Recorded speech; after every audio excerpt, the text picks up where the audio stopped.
हात वरती करा. महाराष्ट्र चॅम्पियन बोवा बड्डे यांचा चिरंजीवान शिवछत्रपती पुरस्कारचे मानकरी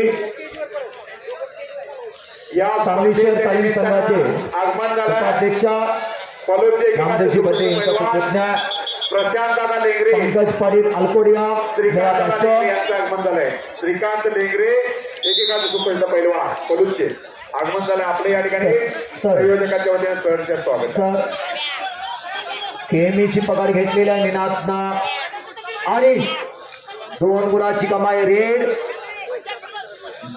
किती चपळ आहे बघा खेलो इंडिया. आणि भरंदाज पुन्हा भरंदाज लावण्याचा प्रयत्न निनादचा. पुन्हा भरंदाज लावण्याचा प्रयत्न आणि यशस्वी झालेला. 6-0 लाल 6 निळा 0. पुन्हा भरंदाज 8-0 रेड 8 निळा 0 आणि टेक्निकल फॉल. टाळ्या तर करा की मंडळी, टाळ्या तर करा. अगदी 28 सेकंदामध्ये निनाद पडरे 10-0 ना टेक्निकल फॉल विजय झालेला आहे. ज्याच्या घराला कुस्तीची फार मोठी परंपरा असे निनाद 57 गांधी